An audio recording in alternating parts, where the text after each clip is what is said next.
Sir आज के time पे जैसे इंडिया में स्पेशली राजस्थान में क्रिकेट बहुत फेमस है।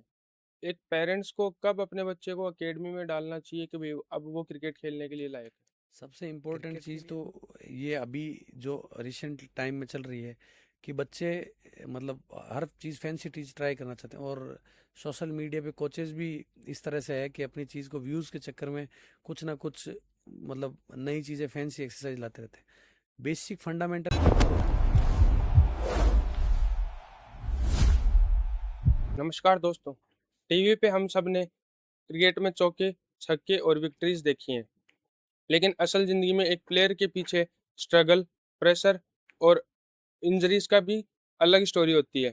आज हमारे साथ है एक ऐसे गेस्ट जो स्ट्रेंथ एंड कंडीशनिंग के कोच हैं, जिन्होंने इंटरनेशनल लीग और डोमेस्टिक क्रिकेट में अपना नाम बनाया है। करेंटली वो श्रीलंका टी10 लीग में और राजस्थान अंडर 16 टीम के कोच हैं। Please welcome mister Dilkant Singh Machra. Thank you so much. Sir सबसे पहले हम आपकी जर्नी के बारे में बात करना चाहेंगे। आप कैसे क्रिकेट में आए और आपके पीछे क्या बैकग्राउंड था। मेरे फादर डिफेंस में थे और बचपन में गांव में हम छोटी ट्रॉफीज़ वगैरह खेलते थे। उसके बाद फादर की अच्छी जगह पोस्टिंग हुई बीकानेर हेडक्वार्टर में, और उसके बाद धीरे धीरे डिस्ट्रिक्ट वगैरह नेशनल वगैरह खेलना स्टार्ट किया। और टीवी पे देखते देखते सबकी जर्नी है कि बचपन में सचिन तेंदुलकर, सौरव गांगुली और इनको टीवी पे देखते थे और हाँ, सोचते थे कि यार हमें भी खेलना है उधर, हमें भी लोग देखें। तो ऐसी जर्नी स्टार्ट हुई क्रिकेट की। लेकिन आपने जैसे मान लो स्टेट खेला फिर नेशनल खेला, तो वो कहाँ से किया, आपके कोच कौन थे। जब हम खेलते थे तो डिस्ट्रिक्ट, हमारे बीकानेर डिस्ट्रिक्ट क्रिकेट एसोसिएशन है उसके अंडर में खेलना स्टार्ट किया। फिर स्कूल नेशनल वगैरह खेले। और फिर आरसी के अंदर जैसे मान लो जो भी ट्रॉफी होती, कॉलविन शील्ड वगैरह जो सीनियर ट्रॉफीज होती, वो खेलनी स्टार्ट की। तो धीरे धीरे डिस्ट्रिक्ट में जो हमारे कोच थे दिनेश बिश्नोई, तो उन्होंने और रतन सर ने काफ़ी सपोर्ट किया मतलब शुरुआत स्टेज में। सर क्रिकेट में डिसिप्लिन ज़्यादा इंपॉर्टेंट है या फिर टैलेंट। टैलेंट और डिसिप्लिन दोनों मतलब आप उनको एक साथ नहीं कर सकते। टैलेंट अपनी जगह सही है, पर सबसे इम्पोर्टेंट जो इन दोनों चीज़ के लिए मैं बोलूँगा कि कंसिस्टेंटी इम्पोर्टेंट है ना। टैलेंट हो और कंसिस्टेंट नहीं हो, और डिसिप्लिन हो और कंसिस्टेंट नहीं हो, तो दोनों में से कंसिस्टेंसी ज़्यादा इम्पोर्टेंट है। सर जैसे आप स्ट्रेंथ एंड कंडीशनिंग के कोच हो, तो आज के टाइम पे लोगों को ये लगता है ये कोच सिर्फ वेट लॉस या फिर वेट गेन में काम में आते हैं, लेकिन लोगों को ये नहीं पता स्ट्रेंथ एंड कंडीशनिंग होता क्या है। तो आप उनको उनको कुछ बताइए उसके बारे में, स्ट्रेंथ एंड कंडीशनिंग के बारे में। एक्चुअली क्या है कि जो इंडियन के अंदर इंडियंस में हमें सबसे इम्पोर्टेंट चीज़ है, हम जिम या फिटनेस को सिर्फ वेट लॉस और वेट गेन से ही रिलेट करते हैं। हाँ। एक हेल्दी लाइफस्टाइल के लिए जैसे हम इसको नहीं लेते। हमारा वेट बढ़ेगा या घटेगा तो ही हम फिटनेस करेंगे, नहीं करेंगे। और स्ट्रेंथ एंड कंडीशनिंग कोच जो है वो एक मेजर रोल प्ले करता है इन स्पोर्ट्स, है ना। नॉर्मल जनरल क्लाइंट्स के लिए तो फिटनेस में वेट लॉस जिम ट्रेनर्स जो हम कहते हैं, strength and conditioning coach basically sports के अंदर इंपॉर्टेंट रोल प्ले करता है कि आपको मैच रेडी प्लेयर देने हैं, आपको एक अच्छा एथलीट आपको मैच से पहले देना है। तो ये एक बैकग्राउंड प्ले है। जैसे एक मूवी आती है, मूवी के अंदर जो मेन कैरेक्टर्स होते हैं, हीरो के अलावा जो सपोर्टिव रोल होते हैं, तो वो as a strength and conditioning को सपोर्टिव रोल है एक प्लेयर्स के पीछे, जो दिखता नहीं है पर होता बहुत इंपॉर्टेंट रोल है। हाँ। इंडिया में यंग प्लेयर्स फिटनेस को लेके कितने सीरियस हैं अभी के टाइम पे। इंडिया में यंग प्लेयर्स फिटनेस को लेके काफ़ी जो प्रोफेशनल प्लेयर्स हैं वो तो काफ़ी सीरियस है। जो न्यू कमर्स है या जो मान लो कि अभी थोड़ा सा इंस्टाग्राम और ये सोशल मीडिया के आने के बाद थोड़ा क्रेज़ बढ़ा है, सब एक अच्छी हेल्दी अपने आप को प्रेजेंट करना चाहते हैं। तो अभी इंडिया के अंदर स्पोर्ट्स भी ग्रो कर रहा है और स्पोर्ट्स के साथ साथ फिटनेस भी अच्छी ग्रो कर रहा है। लेकिन सर हमने एक चीज़ देखी है, जो इंडिया के प्लेयर्स हैं वर्सेस जो फॉरेन प्लेयर्स हैं, उन दोनों में फिटनेस में बहुत डिफरेंस होता है। उनमें फ्लेक्सिबिलिटी एक तो हाई होती है। तो इस डिफरेंस के बीच में ऐसा क्या है जो अपने इंडिया में नहीं है, फॉरेन में वो चीज़ें हैं। फॉरेन और इंडियंस प्लेयर्स के अंदर मेनली जो बेसिक चीज़ है वो न्यूट्रिशन की है। डाइट, हमारा खान पान और फॉरेनर्स का जो है डाइट न्यूट्रिशन, दोनों में बहुत फ़र्क है। वहाँ जंक फूड वगैरह या ऑयली फूड कम खाते हैं, है ना। यहाँ इंडिया में हमें हर चीज़, जैसे घर में अगर सब्जी भी खानी है तो तली हुई मिलेगी, तेल की हाँ। चीज़ें। वो बॉयल ज़्यादा फूड खाते हैं। और वहाँ का जो कल्चर है बेसिकली नॉन वेज प्रेफर्ड है। हम वेजिटेरियन है तो वेजिटेरियन वैसे ही फैटी है। सर क्रिकेट में फास्ट बॉलर्स को ही मोस्टली ज़्यादातर इंजरी क्यों होती है? एक्चुअली फास्ट बॉलर को इंजरी होने के पीछे उसका वर्कलोड है। एक फास्ट बॉलर को एक बॉल डालने के लिए उसकी बॉडी वेट का 8 गुना ज़्यादा फोर्स लगता है एक बॉल डालने के लिए। तो वो हर बॉल के पीछे इतना एफर्ट लगा रहा है, तो नेचुरल सी बात है कि उसके मसल्स पे, उसकी बोन पे ज़्यादा प्रेशर पड़ेगा, तो इंजरी होने के चांसेस भी ज़्यादा है। सर जैसे आज आज के टाइम पे आईपीएल चल रहा है, तो आईपीएल जैसे मान लो मैच खत्म हुआ तो फिर उनकी कंडीशनिंग कब होती है, या फिर वो सीधे प्रैक्टिस पे आते हैं फिर? आईपीएल जैसे टूर्नामेंट थी, वो बहुत मतलब T20 टूर्नामेंट बहुत फास्ट टूर्नामेंट, तो इसके लिए सबसे पहले इंपॉर्टेंट जो भी आईपीएल फ्रेंचाइजीज है वो प्री सीजन कैंप लगाती है। मोस्टली जो फिटनेस पे काम किया जाता है वो प्री सीजन कैंप में ही किया जाता है, और उस फिटनेस को मेंटेन ड्यूरिंग द टूर्नामेंट रखते हैं कि हम प्लेयर्स की रिकवरी पे, और ये रखते हैं कि ज़्यादा से ज़्यादा कि प्लेयर इंजर्ड नहीं हो, उसका वर्कलोड मैनेजमेंट रखते हैं। और ड्यूरिंग द टूर्नामेंट तो बहुत कम, मतलब हम उसकी जो फिटनेस है उसको मेंटेन करने की कोशिश करते हैं। ऑफ सीजन में उसकी फिटनेस पे काम किया जाता है। सर एक चीज़, अभी आप आरसीए में हो, अंडर 16 टीम के कोच हो, तो वहाँ पे आपको कैसे कैसे बच्चे मिलते हैं, आप उनको कैसे ट्रेन करते हो फिर? जो आरसीए के साथ अंडर 16 टीम के साथ था, तो मेरा वर्किंग एक्सपीरियंस ये था कि जितने भी कोई भी कोच है उसको सबसे ज़्यादा मज़ा उसी चीज़ में आता है कि बच्चा जब सीखना चाहता हो। अंडर 16 के बच्चे नए होते हैं स्पोर्ट्स के प्रति और फिटनेस के प्रति, अवेयर हो रहे होते हैं, इससे पहले उनको नॉलेज नहीं होती। तो उनके साथ आपको बेसिक पे काम करना है, उनको आपको छोटी छोटी चीज़ बतानी है। यही चीज़ अगर आप प्रोफेशनल एथलीट के साथ करते हो, तो प्रोफेशनल एथलीट को पहले से चीज़ें पता होती है, तो उसके साथ काम करने में आपको ईजी रहता है। सर आज के टाइम पे जो यंग प्लेयर्स हैं, वो सर सोशल मीडिया पे देख लेते हैं कौन सी एक्सरसाइज बेस्ट है उनके लिए, तो वो उन चीज़ों को करते हैं, फिर इंजरीज होती हैं उनको। तो उनको क्या बताएं कि भाई उसके लिए एक स्ट्रेंथ एंड कंडीशनिंग का कोच मतलब बेनिफिशियरी होता है उनके लिए? सबसे इम्पोर्टेंट चीज़ तो ये अभी जो रिसेंट टाइम में चल रही है कि बच्चे मतलब हर चीज़ फैंसी चीज़ ट्राई करना चाहते हैं, और सोशल मीडिया पे कोचेस भी इस तरह से है कि अपनी चीज़ को व्यूज़ के चक्कर में कुछ ना कुछ मतलब नई चीज़ें फैंसी एक्सरसाइज लाते रहते हैं। बेसिक फंडामेंटल एक्सरसाइज जो है वो बड़े से बड़े एथलीट जो भी इंडिया, मान लो आज इंडिया रिप्रेजेंट कर रहे हैं, वो भी बेसिक एक्सरसाइज ही कर रहे हैं।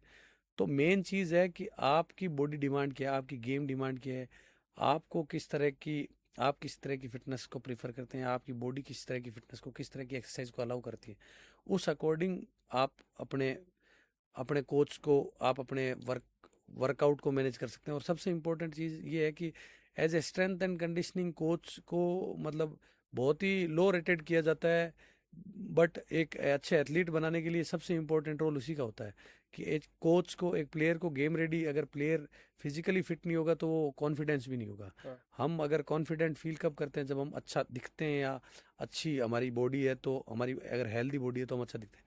तो एज ए एसेंसी मैं ये कहना चाहूँगा कि आप कोई भी अगर यंग एथलीट है, अपकमिंग एथलीट है, तो वो जिम जाने से पहले एक अच्छे कोच के पास है जिसको नॉलेज है, और उसके गाइडेंस में अगर वो करेगा तो रिजल्ट बेटर आएंगे, इंजरी प्रिवेंशन होगा, और उसका कैरियर का लॉन्ग ड्यूरेशन होगा। सर जैसे आपने इंटरनेशनल लीग्स में काम किया है, अभी आपने आरसीए में अंडर 16 में काम कर रहे हो, तो इन दोनों के बीच में डिफरेंस क्या देखने को मिलता है आपको? जब हम इंटरनेशनल लीग में काम कर रहे होते हैं तो वहाँ का सेटअप अलग होता है, और जब हम बोर्ड ट्रॉफी के मैचेस कर रहे हैं, जैसे मान लो राजस्थान टीम के साथ किया, तो सबसे इम्पोर्टेंट क्या होता है, जब आप अंडर 16 बच्चों के साथ काम कर रहे हो तो आप अनमेच्योर्ड एथलीट के साथ काम कर रहे हो, अपकमिंग एथलीट जो सीखना चाह रहे हैं या सीख के आ रहे हैं उनके साथ काम कर रहे हो। और जब आप इंटरनेशनल लीग वगैरह में काम कर रहे हो तो वहाँ पे आपको एथलीट, प्रिपेयर्ड एथलीट मिलता है, वो पहले से 5 10 15 साल से क्रिकेट खेलते आ रहे हैं, तो उन एथलीट के साथ काम करना ईजी है, और छोटे बच्चों को सिखाने में थोड़ी डिफ़िकल्टी होती है। तो एज ए एसेंसी मेरा यही कहना है कि जो मान लो हमें इंटरनेशनल एथलीट के साथ काम करने को मजा होता है, उधर हमें थोड़ा हमारे एफर्ट्स थोड़े कम है, मतलब हमें कोई भी चीज़ को बहुत गहराई से डीपली बताने की ज़रूरत नहीं, पर एक यंग एथलीट को हमें पहले उस चीज़ को समझाना है, एंड देन उस चीज़ को आपको मॉनिटर भी करना है। तो इंटरनेशनल एथलीट जो होता है वो हमें प्रिपेयर्ड फूड जैसा है, और जो हमें अंडर 16 के बच्चे या बोर्ड ट्रॉफी के बच्चे में अनप्रिपेयर्ड फूड जैसा है, हमें उसको एक साथ असेंबल करके और फिर नहीं बनाना तो है। सर जैसे मान लो अगर आप इंटरनेशनल लीग्स भी देख रहे हो, तो वहाँ पे भी छोटे बच्चे होते होंगे जो अनमेच्योर्ड होते हैं, तो उनमें और इनमें क्या डिफरेंस है? इंटरनेशनल लीग्स में वही खिलाड़ी आते हैं जो अपने कंट्री को रिप्रेजेंट कर रखे हों, या पहले से कोई भी आईपीएल फ्रेंचाइज के साथ जुड़े हों। तो वहाँ बहुत रेयर चांसेस है कि कोई न्यू कमर या अनमेच्योर एथलीट आए।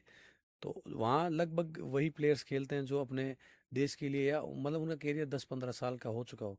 तो उनके लिए थोड़ा सा क्रिकेट में प्रोफेशनलिज्म आ जाता है। उनको सबको पता है कि आपको क्या करना है, कब सोना है, कब उठना है, क्या वर्कआउट करना है, क्या डाइट फॉलो करनी है। तो वो थोड़े से ज़्यादा नॉलेजेबल होते हैं। और एक सर जैसे मान लो बच्चों को अगर अपन बताना चाहें कि भाई जैसे विराट कोहली है या रोहित शर्मा है, उनका प्रॉपर एक डेली रूटीन क्या होता है, उनका डाइट क्या होता है, तो जरा वो भी आप बच्चों को बताना चाहो। एक्चुअली मैं ये बच्चों को मतलब डाइट तो मैं नहीं बता सकता, क्योंकि ये एक न्यूट्रिशनिस्ट का काम है। मैं सबसे इम्पोर्टेंट यही बता सकता मतलब उनको ये रिकमेंड करना चाहूँगा कि आप जब कोई भी चीज़, जब मान लो आप किसी भी प्रोफेशन में आ गए, तो प्रोफेशनलिज्म आपको रखना ही पड़ेगा। आपको अपने वर्क एथिक्स फॉलो करने पड़ेंगे और उन वर्क एथिक्स पे आपको टिके रहना पड़ेगा सालों तक। चाहे वो आपकी डाइट हो, चाहे आपकी प्रैक्टिस हो, चाहे आपकी ट्रेनिंग हो, चाहे आपकी रिकवरी हो, हर चीज़ को आपको प्रॉपरली मैनेज करना पड़ेगा। जो भी अच्छे टॉप लेवल पे एथलीट खेल रहे हैं, आप इंडिया लेवल पे खेल रहे हो या आप आईपीएल में खेल रहे हो, वो सब एथलीट को प्रायोरिटाइज है, हर चीज़ उनकी एक वेल मैनेज चीज़ है, तो इसीलिए वो उस लेवल पे खेल रहे हैं। सर आज के टाइम पे एक चीज़ हमें ये और देखने को मिली है, जो बच्चा एथलीट बन रहा है या फिर जो क्रिकेट में आ रहा है, वो स्टार्टिंग में आते ही जिम के लिए बोलेगा, देन वो सबसे पहले प्रोटीन की डिमांड करता है। तो एक तो स्टार्टिंग में उनको घर का खाना खाना चाहिए या फिर प्रोटीन्स या फिर जो मास गेनर्स होते हैं उन पे शिफ्ट होना चाहिए। मेरा ये मानना है कि जितना यंग बच्चा है, उसको इन प्रोटीन इंटेक से मतलब प्रोटीन हमारी बॉडी को, मसल को रिपेयर करता है।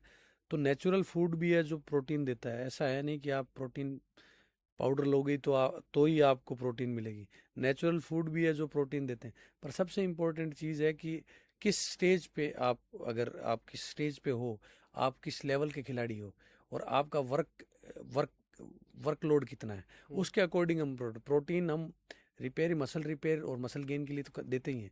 दूसरा हम रिकवरी के लिए भी देते हैं। तो आपका वर्कलोड कितना है, हो सकता है कि जैसे फॉर एग्जांपल आप अगर एक अच्छे लेवल पे खेल रहे हो, आप नेशनल्स खेल रहे हो, तो आपका वर्कलोड ज़्यादा है। आज एक डिस्ट्रिक्ट खेल रहा है प्लेयर्स, उसका वर्कलोड एकदम कम है, और अगर वो प्रोटीन पाउडर ले रहा है तो उसका कोई यूज़फुल यूटिलिटी है नहीं। आपके वर्कलोड और आपके स्ट्रेस या आपका मान लो कितना आप काम कर रहे हो, उसके ऊपर डिपेंड करता है कि आपको कितनी प्रोटीन इंटेक की ज़रूरत है as compare to young boys. Young boys. तो उनके साथ काम करने में ये है कि अंडर 16 के प्लेयर्स के साथ काम करने में मज़ा आता है कि आप भी ग्रो करते हो, आपकी नॉलेज की भी टेस्टिंग होती है और आपको काम करने में मज़ा आता है, इम्प्रूवमेंट भी आपको देखने में मिलता है और आपके पास ज़्यादा समय रहता है उनको ट्रेनिंग कराने का या उन पे उनका वर्कलोड मैनेजमेंट करने का। सर आज के टाइम पे जैसे इंडिया में स्पेशली राजस्थान में क्रिकेट बहुत फेमस है। एक पेरेंट्स को कब अपने बच्चे को एकेडमी में डालना चाहिए कि भाई अब वो क्रिकेट खेलने के लिए लायक है। क्रिकेट के लिए वैसे तो कोई सर्टेन एज है नहीं, पर अगर हम अगर हायर एम कर रहे हैं कि हम चाहते हैं कि हमारे देश के लिए बच्चा खेले, तो मेरे ख्याल से 5 से 6 साल की उम्र एक आइडियल एज है। आज के टाइम में आप उसको बच्चे को धीरे धीरे डालोगे तो वो एक आइडियल एज है। उस एज से अगर आप स्टार्ट करा सकते हो तो वेल एंड गुड। सर जैसे अभी के टाइम पे जो आईपीएल में जो बंदा चमक रहा है वो वैभव सूर्यवंशी, तो उनकी जो मतलब एज है वो 15 एज है, लेकिन जैसे उनकी फिटनेस की बात करें तो उनकी जो बॉडी के हिसाब से उनकी फिटनेस दिखती नहीं है। तो उस पे मतलब उन प्लेयर्स में टैलेंट है या फिर वो फिटनेस में एक्सपर्ट नहीं है, तो फिर टीम में कैसे है वो। एक्चुअली क्या, वैभव सूर्यवंशी की एज को लेके बहुत मिसकंसेप्शन है और जो बहुत ज़्यादा मतलब उसके अंदर तो ज़्यादातर मेरा एज से रिलेटेड तो मैं नहीं बोलना चाहूँगा कि भाई एज का क्या है। बाकी वैभव सूर्यवंशी जैसे प्लेयर्स अगर आ रहे हैं अभी, और ये एक यंगस्टर्स के लिए मतलब सीखने वाली चीज़ है कि एक 15 साल का लड़का आज इतने बड़े इंटरनेशनल मंच पे इतना अच्छा कर पा रहा है। तो ये एक यंगस्टर बच्चों के लिए सीखने वाली चीज़ है कि age is just a number. आप अगर किसी भी एज पे हो, अगर आप कॉन्फिडेंट हो, अपने ऊपर सेल्फ बिलीव है, तो आप किसी भी लेवल पे परफॉर्मेंस कर सकते हो। लेकिन सर रिसेंटली हमने अभी देखा था कि भाई एक एक्टिविस्ट थे जिन्होंने राजस्थान रॉयल्स पे एफआईआर की कि भाई आप चाइल्ड लेबर को बढ़ावा दे रहे हो। सूर्यवंशी अभी 15 साल के हैं, लेकिन फिर भी आप उनको खिला रहे हो, एक चाइल्ड लेबर में आता है, तो उस पर आपका क्या बोलना एक्चुअली मैं ये कहना चाहूँगा, चाइल्ड लेबर में वो चीज़ आती है जिसमें बच्चे को करने में मज़ा नहीं आ रहा हो। जैसे हम फोर्सफुली कहीं होटल्स में काम करा रहे हैं या कोई करा रहे हैं, स्पोर्ट्स तो एक बच्चा एंजॉय करता है, उसके अंदर तो कोई प्रेशर है ही नहीं, आप उसका कोई शोषण तो कर नहीं रहे हो। स्पोर्ट्स हम क्यों खेलते हैं? बचपन में हमारे घर पे बच्चे खेलते हैं 5-6 साल के, तो इसका मतलब कोई कोच अगर उनको 6 साल की साल में, जैसे फॉर एग्जांपल आज हम एकेडमी चला रहे हैं, हम एकेडमी में 5-6 साल के बच्चों को एडमिशन लेते हैं, और हम 5-6 साल बच्चों को क्रिकेट भी खिलाते हैं, मैचेस भी खिलाते हैं, 20 ओवर्स मैच भी, 50 ओवर मैच भी खिलाते हैं, 2 डे मैच भी खिलाते हैं। तो वो बच्चे उस मैच को इंजॉय करते हैं। तो जब वो इंजॉय कर रहे हैं उस चीज़ में, वो ग्रो कर रहे हैं, तो वो लेबर तो हुआ ही नहीं। तो ये तो एक्टिविस्ट वगैरह तो ये अपना काम कर रहे हैं। बाकी जैसे मैं तो राजस्थान रॉयल्स को, जैसे आपको बोलना चाहूँगा, राजस्थान रॉयल्स ने अगर वैभव सूर्यवंशी को इतना मौका दे रहे हैं तो ये एक पॉजिटिव चीज़ है। सर इसको सब अपनी अपनी एक्टिविस्ट है, वो एक तरह से लेबर का ये बना के इस इशू को मतलब हाईलाइट करना चाहते हैं। बाकी ऐसा कुछ है नहीं, आपको ऐसे देख के लग रहा है कि कहीं पे भी वो चाइल्ड लेबर का काम कर रहा है, वो एंजॉय कर रहा है। और स्पोर्ट्स हम खेलते हैं इसीलिए कि हम उसको एंजॉय कर रहे हैं। हाँ सर, अभी थोड़े दिन पहले एक न्यूज़ आई थी जिसमें कोच ने पैसे लिए थे कि भाई मैं आपका आईपीएल में ट्रायल में सिलेक्शन करवा दूंगा या फिर रणजी खिलवा दूंगा। तो उन कोच को बारे में कैसा पता करें अपन? एक्चुअली क्या है कि ये तो देखो, जितना इतनी बड़ी कंट्री है हमारी, 140-50 करोड़ के आसपास जनता है, और मेरे ख्याल से नहीं करते, 30% पब्लिक क्रिकेट खेलती है या क्रिकेट लाइक करती है।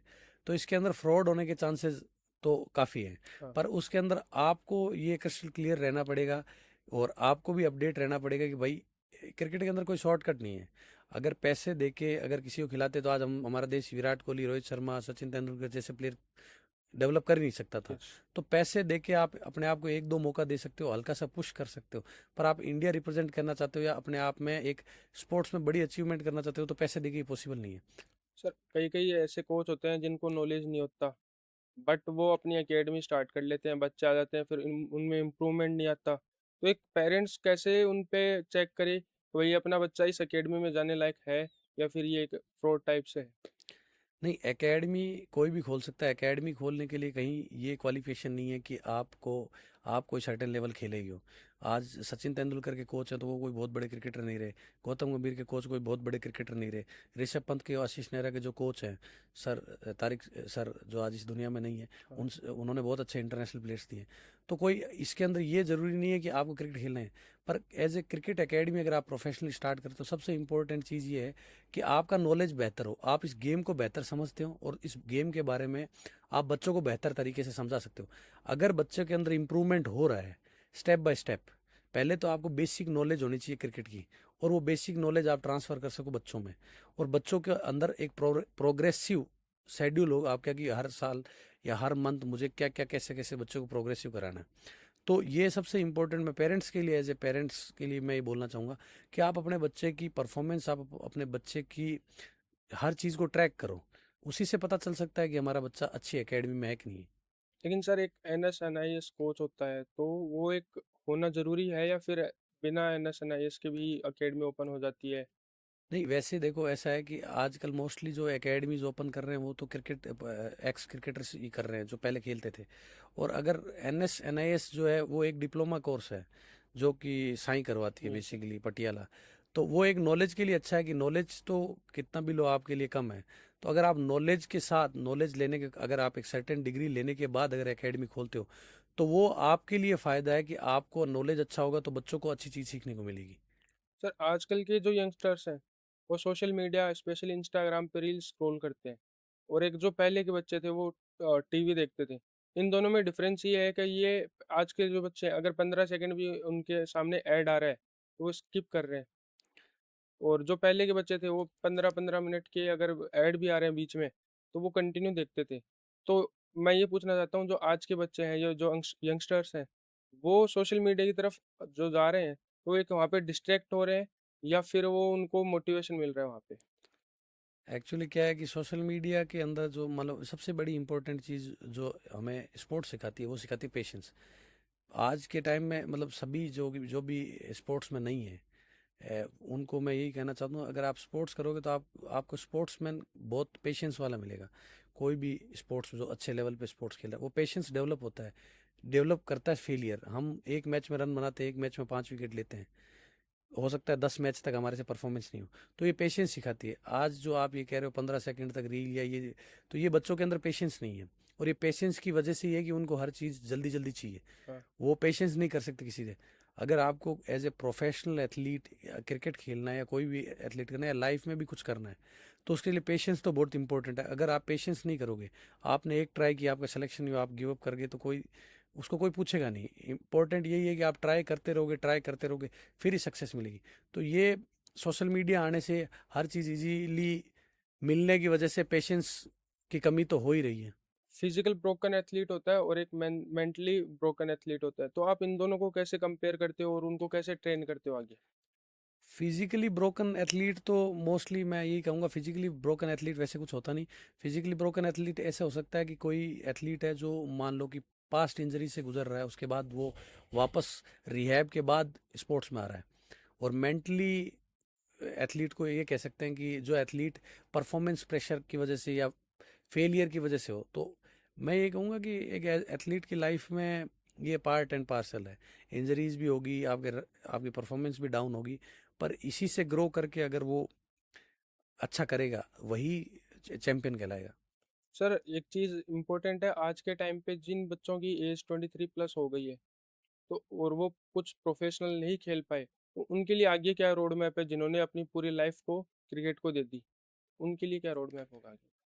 मैं ये कहना चाहूँगा, अंडर 23 नहीं, अंडर 19 के बाद क्रिकेट थोड़ी टफ हो जाती है। इम्पॉसिबल क्रिकेट में कुछ भी नहीं है, क्योंकि अब आप अगर देखोगे, पास्ट में भी अगर देखो, तो प्रवीण तांबे एक खिलाड़ी थे, लेग स्पिनर। उन्होंने 42 ईयर की एज में आईपीएल में डेब्यू किया। तो हम ये तो कह ही नहीं सकते कि अंडर 23 के बाद में बच्चे का कोई स्कोप नहीं है। पर ये ज़रूर कह सकते हैं कि उसके बाद मौके लिमिटेड हो जाते हैं।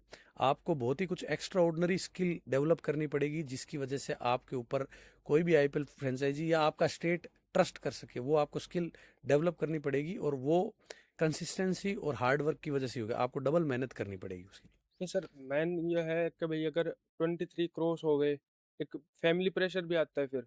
भाई अगर अपन कुछ अर्न नहीं कर रहे हैं तो फैमिली प्रेशर आता है। तो क्रिकेट में ही कुछ ऐसे स्किल्स हो या फिर जैसे कुछ फिजियोज होते हैं, तो वो उनका रोड मैप क्या होता है फिर? एक्चुअली क्या है, ये सबसे इम्पोर्टेंट चीज़ ये समझना है कि आपको खुद को पहले सेल्फ बिलीव होना चाहिए कि मैं इस क्रिकेट के अंदर सर्वाइव कर पाऊंगा या नहीं। अगर आप सर्वाइव, आपको ऐसा लगता है कि मुझे क्रिकेट में गिव अप करना चाहिए और क्रिकेट के बैक साइड में मेरे को कुछ ना कुछ इसके अल्टरनेटिव देखना चाहिए, तो अगर आप क्रिकेटर रहे हो, तो आप एज ए एसएनसी या फिजियो बेसिकली साइंस का स्टूडेंट होता है, तो उसके लिए ज़्यादा इजी चीज़ है। आप साइड आर्म स्पेशलिस्ट बन सकते हो।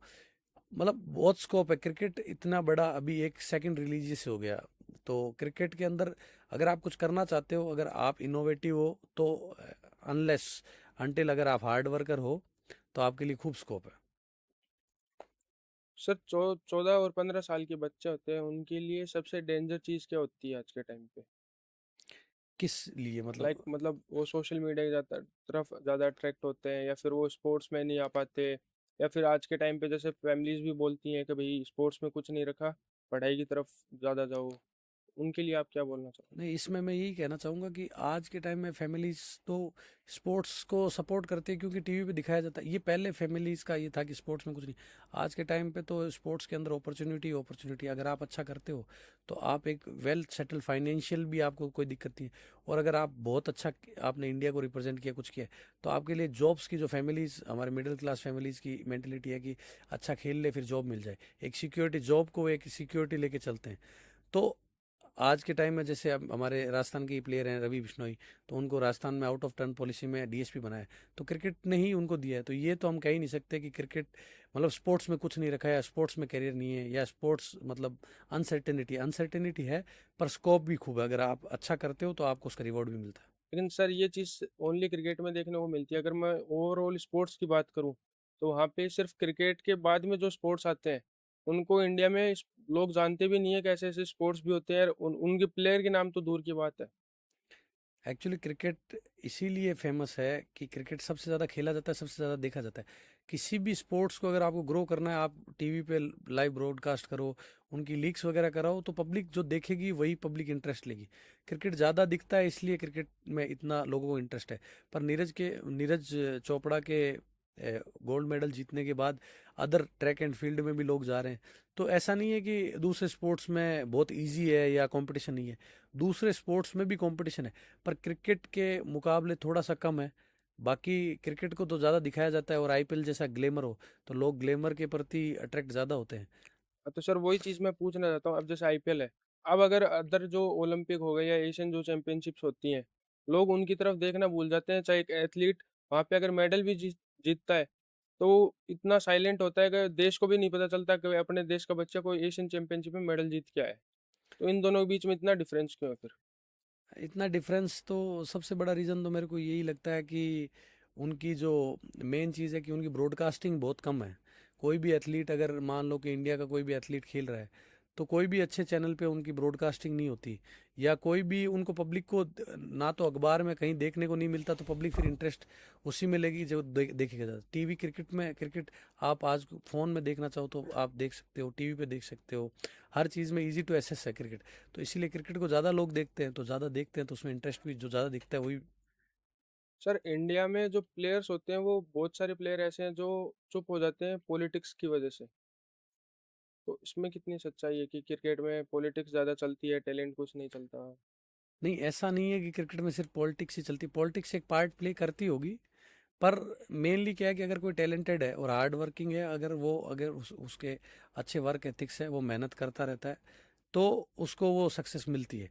हो सकता है टाइम लग सकता है, पर जो अच्छा है उसको मौका मिलेगा।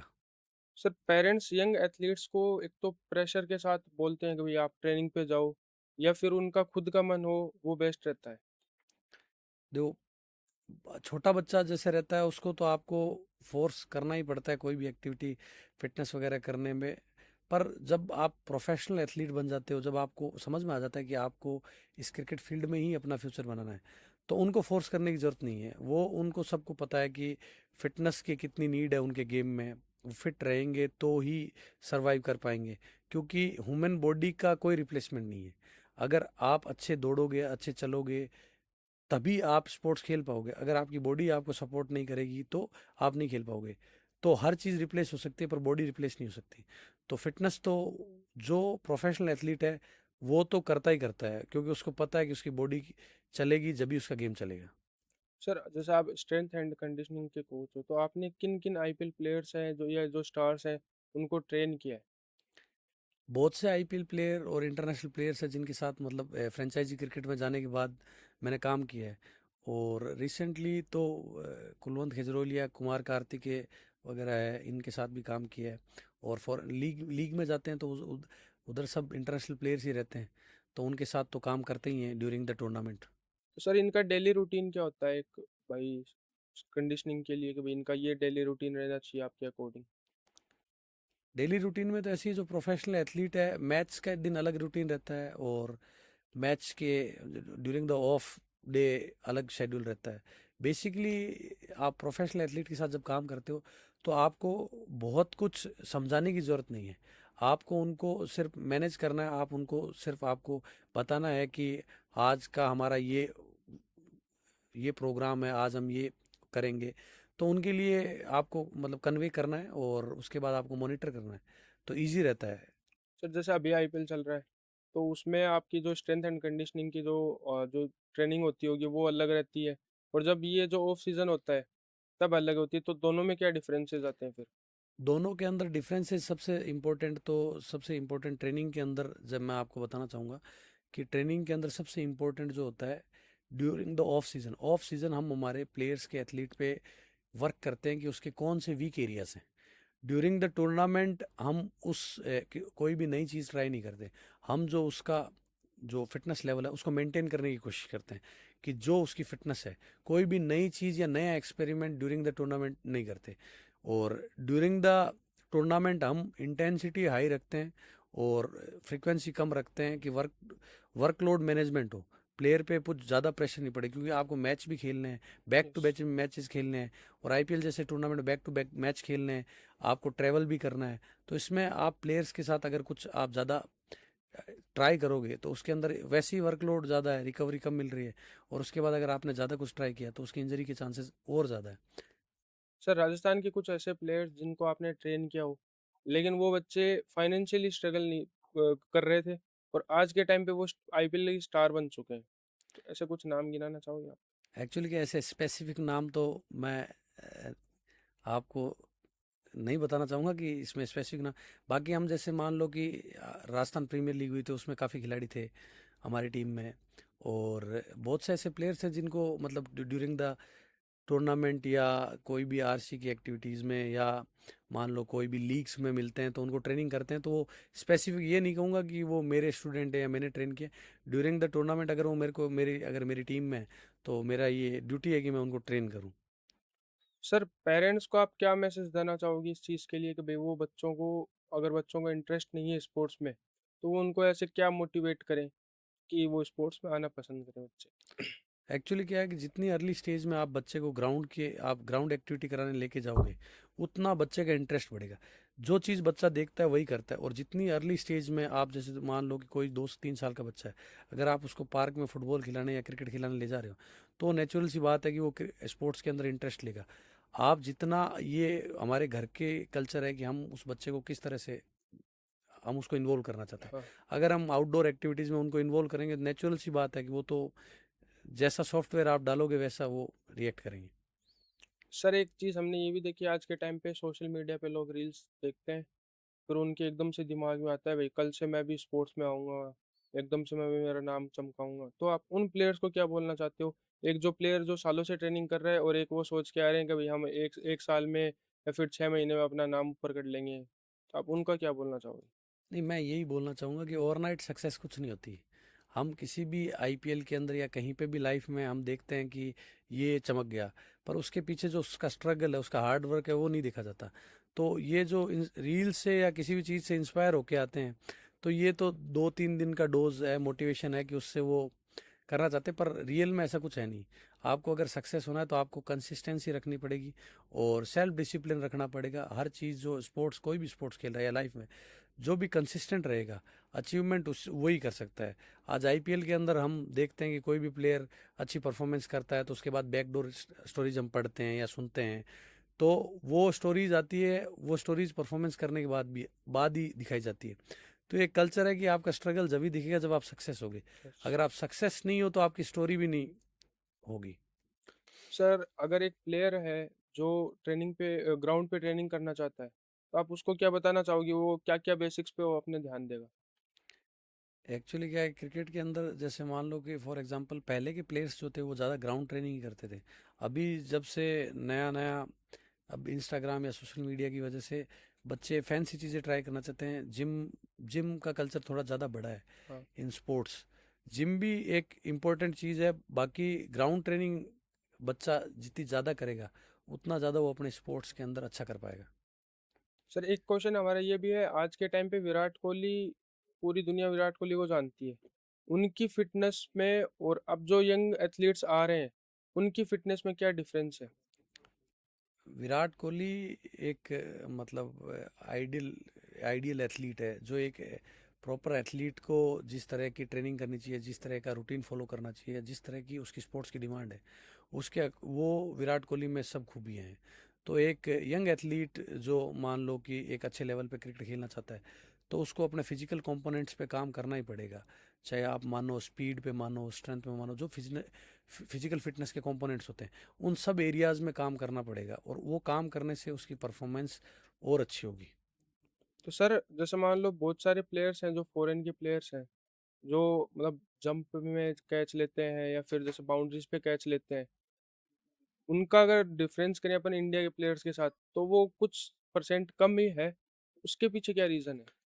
एक्चुअली क्या है कि जो फॉरेनर प्लेयर्स हैं और इंडियन प्लेयर्स हैं, उनके मतलब कॉन्टिनेंटल चेंजेस भी है कि फॉरेनर प्लेयर्स, हमारी बॉडी के अंदर वो जो फाइबर्स होते हैं वो हाँ। बेसिकली रेड फाइबर्स और वाइट फाइबर्स होते हैं।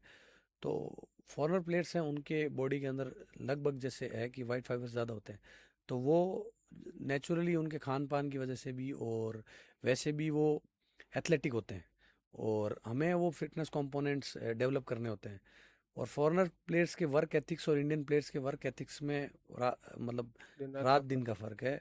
और फॉरेन प्लेयर्स जो है वो अपने फिटनेस को ही उतना ही टाइम देते हैं जितना वो अपने क्रिकेटिंग स्किल को देते हैं, किसी भी गेम की स्किल को, तो वो प्रॉपर डिवाइडेशन जो स्पोर्ट्स की डिमांड है उसके अकॉर्डिंग करते हैं। और हमारे यहाँ जो है वो हार्ड वर्क पे ज़्यादा फोकस फोकस है। रहता और फॉरेनर प्लेयर्स जो हैं, फॉरेनर्स हैं, वो hard work with plus. Smart work को प्रेफर करते हैं। तो उनकी फिटनेस और इंडियन फिटनेस का जो मेजर जो इम्पोर्टेंट चीज़ है, हमारे यहाँ फिटनेस को एज ए बर्डन लिया जाता है कि मुझे यार ये करना ही पड़ेगा, और वहाँ उसको वो चीज़ को एंजॉय करके करते हैं। तो ये जो मेजर जो गैप है, ये सबसे इम्पोर्टेंट है फिटनेस एथलेटिज्म में। सर एक जैसे मान लो कि मैं हूँ एक नया प्लेयर, एज ए क्रिकेट में आ रहा हूँ, तो मेरे लिए क्या रोड मैप होगा, मेरे लिए क्या फिटनेस होगी कि मैं उसको ग्राउंड में करूँ और फिट रहूँ उस चीज़ के लिए। कोई भी नया यंगस्टर को मैं यही कहना चाहूँगा कि आप जब स्पोर्ट्स में आ रहे हो तो सबसे इम्पोर्टेंट चीज़ यही है कि आपको पहले ये एक प्लान बनाना पड़ेगा कि मुझे किस लेवल पे जाना है, या मुझे किस लेवल का एथलीट बनना है। उसके अकॉर्डिंग आपको अपना डिवाइड करना पड़ेगा। आपको फिजिकल फिटनेस पे भी वर्क करना पड़ेगा, क्रिकेटिंग स्किल पे भी वर्क करना पड़ेगा। और मैं कोई भी यंग एथलीट को ये कहूँगा, आप पहले बेसिक फिटनेस फंडामेंटल्स डेवलप करो, जो एक नॉर्मल बेसिक है, जैसे स्क्वाट है या पुशअप है, पुलअप्स है, समझ रहे हो, ये बेसिक लंजेस वगैरह है। हाँ। जो बेसिक आपकी बॉडी स्ट्रेंथ है उसको डेवलप करो। उसके बाद आप धीरे धीरे अपने फिटनेस पे जिम की तरफ या फंक्शनल ट्रेनिंग की तरफ आप जाओ। तो वो एक आपको, जैसे अभी एक मिसकंसेप्शन है कि पहले बेसिक स्ट्रेंथ बच्चों में होती नहीं, सीधा जिम जाते हैं, जिम जाके जिम ट्रेनर उनको एक्सरसाइज कराता है, और एक्सरसाइज करके बल्की हो जाते हैं या इंजरी कर लेते हैं।